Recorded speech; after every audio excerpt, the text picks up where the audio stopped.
গোটা দুনিয়াটাই পরীক্ষা। আল্লাহ যারে পছন্দ করে বেশি তার পরীক্ষাও।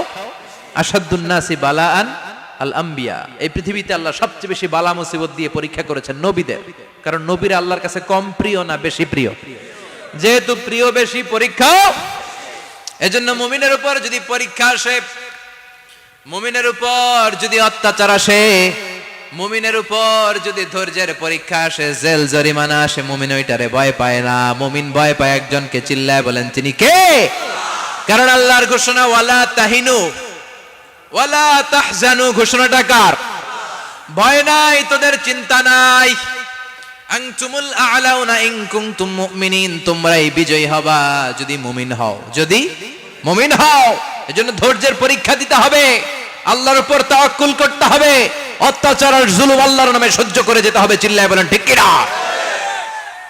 কারণ মজলুমের সাথে আল্লাহ থাকে। মজলুমের বদদুয়াকে বিশ্বনবী ভয় করতে বলেছেন, কারণ মজলুমের বদদুয়ার মাঝে আর আল্লাহর মাঝে পর্দা থাকে। যারা দুনিয়ার বুকে জুলুম করে তাদেরকে ক্ষমতার মসনদ থেকে নামিয়ে দেয় কে? আর যারা মজলুম হয়, যাদের রক্ত দিয়ে জমিন ভেজে, তাদেরকে জমিনের ক্ষমতা দিয়ে দেয় কে? আর যারা রক্ত ঝরায়, ইতিহাস বলে তারা শেষ পর্যন্ত প্রাণ আর জান নিয়ে পালাবার জায়গাটা পায় না। চিল্লায় বলেন ঠিক কি না? এজন্য মুমিন খুব ভালো করে জানে, রাত্রি যত গভীর হয়, সুবহে সাদিকের সময় কাছে আসতে থাকে। গর্ভবতী নারীর পেটের জ্বালা যন্ত্রণা, ব্যথার পেইন যত বাড়ে, নতুন মেহমান আগমনের সময় কাছে আসতে থাকে।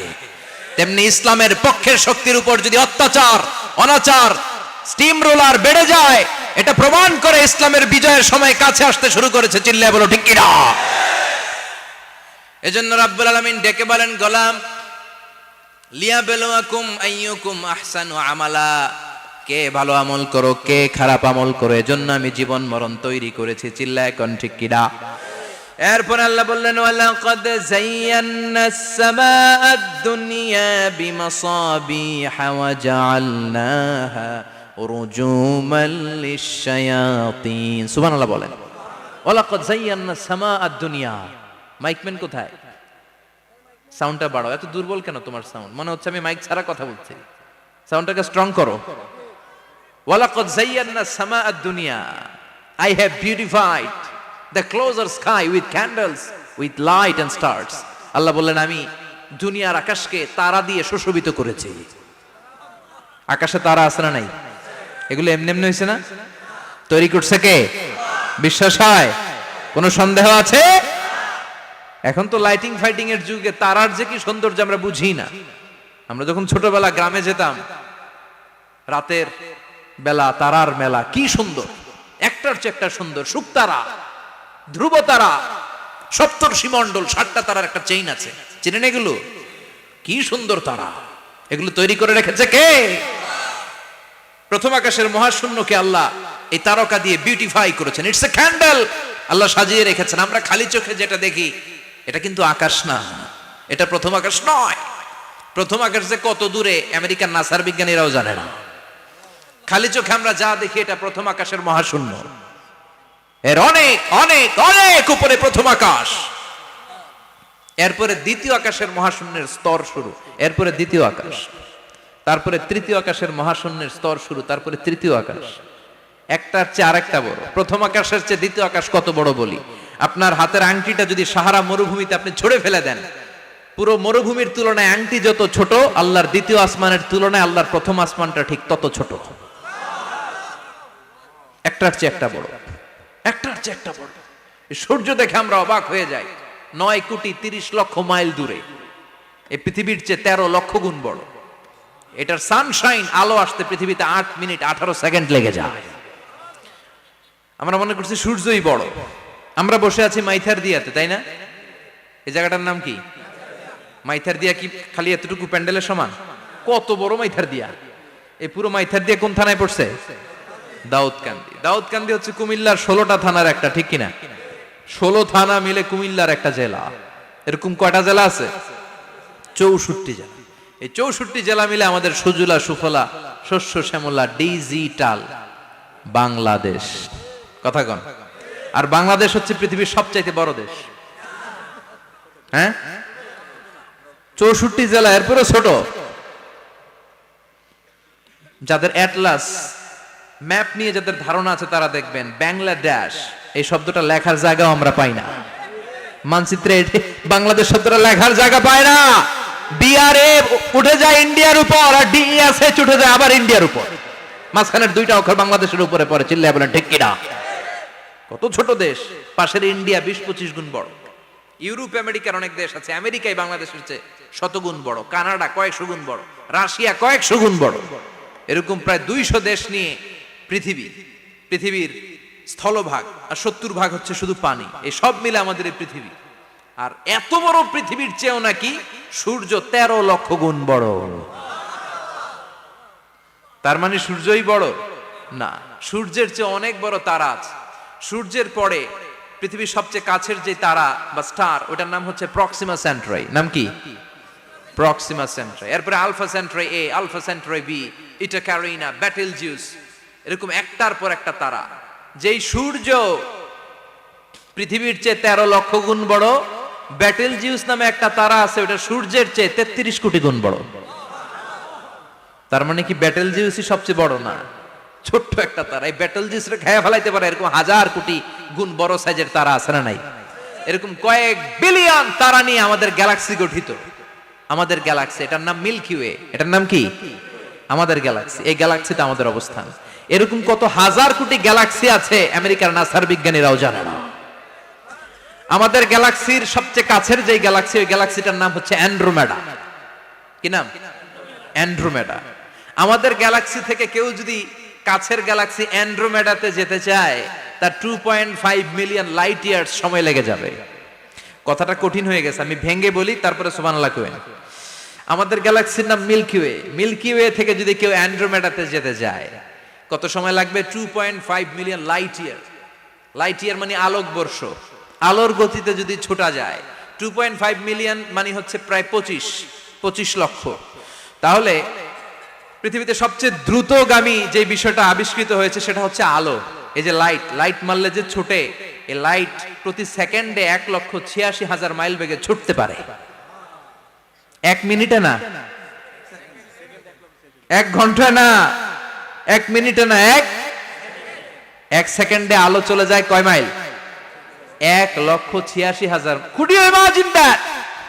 আপনি কল্পনা করতে পারেন? হয়তো মাথা না যাইতেছেন। এটা কি কল্পনা করা যাবে? আমার তো তার ছিঁড়ে যাচ্ছে। 1 সেকেন্ডে নাকি আলো ছুটে 1,86,000 মাইল বেগে। 1 সেকেন্ড শব্দ কইতে তো 2 সেকেন্ড লাগে। কথা কোন? এর মধ্যে আলো চলে গেছে 1,86,000 মাইল। তো কোন রকেট যদি আপনি পান, যে রকেট দিয়ে সেকেন্ডে 1,86,000 মাইল বেগে রকেটটা ছুটবে প্রতি সেকেন্ডে, খেয়াল করেন, ঘন্টায় না, মিনিটে না, কিসে?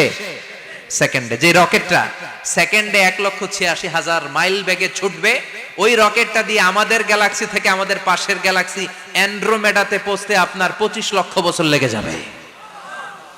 সুবহানাল্লাহ বাড়িতে গিয়ে বললেন। এরকম বিশাল বিশাল তারা দিয়ে আমাদের আকাশটারে বিউটিফাই করেছে কে? এজন্য আল্লাহ বললেন, ওয়ালাকাদ যায়্যানাস সামাআদ দুনিয়া বিমাসাবিহা ওয়া জাআলনাহা রুজুমাল লিশ-শায়াতিন। আমি এই দুনিয়ার আকাশটারে সুন্দর সুন্দর তারকারাজি লাইটের মতো সেটিং করে সুশোভিত করেছি। আবার এই তারকা দিয়ে আমি শয়তানদেরকে প্রহারও করেছি। সুবহানাল্লাহ।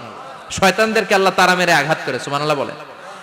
এরপরে এই সূরার প্রথম রুকুর শেষে আল্লাহ বললেন, ওয়াসিররু কাওলাকুম আও ইজহারু বিহি ইন্নাহু আলিমুম বিযাতিস সুদূর আলা ইয়ালামু মান খালাকা ওয়া হুয়াল লাতীফুল খাবীর। আল্লাহ বললেন, ওয়াসিররু কাওলাকুম, তোমরা যদি গোপনে কথা বলো, আও ইজহারু বিহি, কিংবা স্পষ্ট করে বলো, সব শুনে কে? আপনি যেমনি বলেন শুনবে কে? বলেনই নাই, শুধু মনে মনে ভাবছেন, শুনবে কে? সুবহানাল্লাহ কইবেন না? সাত আকাশের উপরে, আরশের উপরে তার অবস্থান, সাত জমিনের নিচে কোন গোপনতম প্রকোষ্ঠে, কোন ছোট্ট বাক্সের ভেতরে যদি কোনো পিপিলিকা নীরবে হেঁটে যায়, আল্লাহ বলে আমি ওই পিঁপড়ার হেঁটে চলার পায়ের আওয়াজটাও শুনতে পাই। এজন্য কেউ যেটা শোনে না, শুনে কে? এরপর আল্লাহ বললেন, হুয়াল্লাযী জাআলা লাকুমুল আরদা যালুলান ফামশু ফি মানাকিবিহা ওয়া কুলু মির রিজকি ওয়া ইলাইহিন নুশুর। সুবহানাল্লাহ বলেন। আল্লাহ ডেকে বললেন, গোলাম তোমাদের জন্য জমিনটারে আমি বিছানা বানিয়েছি। আল্লাযী জাআলা লাকুমুল আরদা ফিরাশা, জমিনটারে বিছানা বানিয়েছে কে? এই বিছানার মতো সমতল জমিন দিয়ে তোমরা হেঁটে বেড়াও, চলে বেড়াও, হেলে দুলে পড়ার সুযোগ নাই, ঠিক কিনা? এই যে মাইথার দিয়ে আর আজকের যে ময়দান, এটা যদি বিছানার মতো সমান না হইতো বসতে পারতেন? কথা কন। এই ময়দানের প্যান্ডেলের এদিক দিয়ে উঁচা, এদিক দিয়ে গর্ত, এদিক দিয়ে নিচা, এদিক দিয়ে খাড়া, কেমন হইতো? কথা কন। কেউ আমারে দেখতো, কেউ দেখতো না, কেউ দাঁড়াইয়া, কেউ বৈশা, আছে না নাই? কিন্তু জমিনটারে সমতল বানালো কে? আপনি যদি বিমান থেকে যদি আপনি দেখেন, বিমানের গ্লাস দিয়ে, জানলা দিয়ে যদি আপনি নিচের দিকে তাকান, আপনি দেখবেন মনে হবে পুরো জমিনটাকে আল্লাহ সবুজ কার্পেট দিয়ে কার্পেটিং করে রেখেছে। এই সৌন্দর্য দিয়েছে কে? আবার রব্বুল আলামিন বলেন, জমিনটারে সমান দেখে, কার্পেটিং দেখে মনে করো না তোমরা বেঁচে গিয়েছো। আমার দেয়া বিধান আমার জমিনে যদি কায়েম করতে না পারো, এই কার্পেটিং করা জমিনের ভেতরে আযাব আছে না নাই? এই পুরো জমিনের ভেতরে আছে আগুন আর আগুন। আগ্নেয়গিরির অগ্নুৎপাত জ্বালামুখে বিস্ফোরণ করে দিয়ে গোটা বিশ্বটারে মুহূর্তে মেসাকার করে দিতে পারে কে? এজন্য আল্লাহ ডেকে বললেন, গোলাম আমিনতুম মান ফিস সামাই আন ইয়াখসিফা বিকুমুল আরদা ফাইযা হিয়া তামুর, তোমরা কি ভেবেছো নাকি বেঁচে যাবা? আমি চাইলেই পুরো জমিনটারে কাঁপিয়ে দিতে পারি। আইয়াখসিফা বিকুমুল আরদ, খাসাফ মানে ল্যান্ডস্লাইড। খাসাফ মানে কি? ল্যান্ডস্লাইড, ভূমিধস, ভূকম্পন, আর্থকোয়েক, আছে না নাই? বাংলাদেশে তো ভূমিকম্প হয় না, না? টের পাইছেন? মাঝে মাঝে মাঝরাতে হয় না? 3টার দিকে নিজেই দৌড় দিব না বাচ্চারা লইয়া দৌড় দিব, লুঙ্গি পইরা দৌড় দিব না লুঙ্গি ছাড়া দৌড়াম, কথা কম। এই ভূমিকম্প আছে না নাই? আল্লাহ বলে, মনে করো না জমিনটা সমতল, কার্পেটিং করে দিয়েছি, এই কার্পেটিং এর ভিতরেও আগুনের দলা আছে না নাই? আবার আল্লাহ বললেন, আমিনতুম মান ফিস সামাই আন ইউরসিলা আলাইকুম হাসিবা, নিচে যেমনি কার্পেটিং করা জমিনের ভেতরে অগ্নুৎপাত রেখে দিয়েছি, মাথার উপর থেকে আযাব দেওয়ার সুযোগ আছে না নাই? চাইলে আল্লাহ অগ্নি বৃষ্টি দিতে পারে, আগুন বৃষ্টি দিতে পারে, ঠান্ডার বজ্রপাত দিতে পারে। আপনারা লূত আলাইহিস সালামের কওমের নাম শুনেছেন? তারা হোমোসেক্সুয়ালিটি, সমকামিতা করত, ফলে আল্লাহ তাআলা বিশাল এক চিৎকার মেরে সাইয়েদনা জিবরাইলের মাধ্যমে পুরো জমিনটা শেষ করে দিলেন। ফাজআলনা আলিয়াহা সাফিলাহা ওয়া আমতারনা আলাইহিম হিজারাতাম মিন সিজিল, তাদের অপকর্মের কারণে জর্ডানের ওই এলাকাটাকে আল্লাহ বললেন, জিবরাইল এলাকাটারে হাতে তুলে নে, আকাশের উপরে তুলে পুরো এলাকা সহ মানুষ সহ জমিনের মধ্যে গেড়ে দে। জমিনের নিচের মাটি উপরে নিয়ে গেল কে? উপরের মাটি নিচে নিয়ে গেল কে? পুরো জায়গাটা এখন ডেড সি হয়ে গেছে। কি সি? ডেড সি নাম শুনেন নাই বোধহয়? আজকে শুনে রাখেন, এটারে বলে মৃত সাগর। এটা গজবের জায়গা, ওখানে মানুষও ডুবে না। লবণের ডেনসিটি, সল্টের ডেনসিটি এত হাই, এই পানির মধ্যে এত গজব, এর মধ্যে কোনো মাছ জন্মায় না, চিংড়ি জন্মায় না, কাঁকড়া জন্মায় না, ব্যাং হয় না, শ্যাওলা হয় না, কিচ্ছু বাঁচে না। এটা গজবের জায়গা, চিল্লায় বলেন ঠিক কিনা?